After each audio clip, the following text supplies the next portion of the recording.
کہ عمر بن عبدالعزیز رحمۃ اللہ تعالی علیہ کا فرمایا کہ شاہ روم کے پاس قاصد بھیجے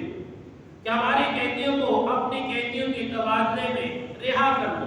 چنانچہ اس پر عمل ہوا۔ ایک دن وہی قاصد شاہ روم کے پاس گیا اور اسے نہایت ہی غمگین پایا تو پوچھا تو کہنے لگا آج ایک صالح شخص کا، اللہ کے برگزیدہ شخص کا، جو عدل و انصاف قائم کرنے والا تھا، وہ وصال کر گیا ہے، جس کی شان یہ تھی کہ اگر مردوں کو زندہ کرنا چاہتا تو اللہ تعالیٰ اس کی دعا سے مردوں کو بھی اللہ تعالیٰ زندہ فرما دیتا۔ وہ عبدالعزیز عمر بن عبدالعزیز رحمۃ اللہ تعالی علیہ جو دنیا سے پردہ کر گئے۔ پھر فرمایا گیا کہ حاجی ابو سلیمان دارمی رحمۃ اللہ تعالی علیہ فرماتے ہیں عمر بن عبدالعزیز رحمۃ اللہ تعالی علیہ نہایت ہی زہد و تقوی والے،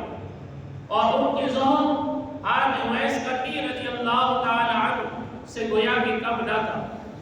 یعنی جس طرح حضرت اویس کرنی رضی اللہ تعالی عنہ زہد و تقوی میں کمال اور ایک مثال رکھتے ہیں، گویا اسی طرح حضرت عمر بن عبدالعزیز رحمۃ اللہ تعالی علیہ کو اللہ تعالی نے منصب عطا کیا۔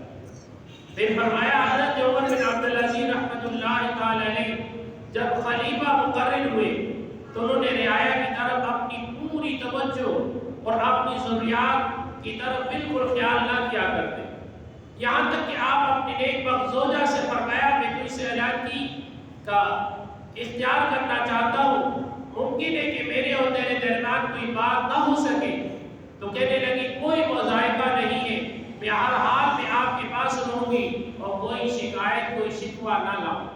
یہ ہے نیک لوگوں نیک خواتین کی مثال۔ چنانچہ پھر فرمایا گیا کہ حاجی عمر بن عبدالعزیز رحمۃ اللہ تعالی علیہ دوران حکمرانی فرمایا گیا کہ اللہ تعالیٰ نے آپ کو اعلیٰ منصب عطا کیا، اور اس اعلیٰ منصب کا باعث ہونے کے باوجود اور اس سے پہلے اعلیٰ لباس زیب تن کیا کرتے تھے، اس کو جمال میں گویا کہ بے مثال تھے، لیکن جب حکومت کی ذمہ داری آئی تو فرمایا گیا انتہائی معمولی سی قمیص اور چادر کے سوا کوئی اور لباس اپنے پاس بھی نہ رکھا کرتے، عالیشان لباس بھی زیب تن نہ کیا کرتے، بلکہ ایک روز کسی نے آپ سے عرض کیا کہ آپ کا عالیشان لباس ہونا چاہیے، عالیشان آپ کا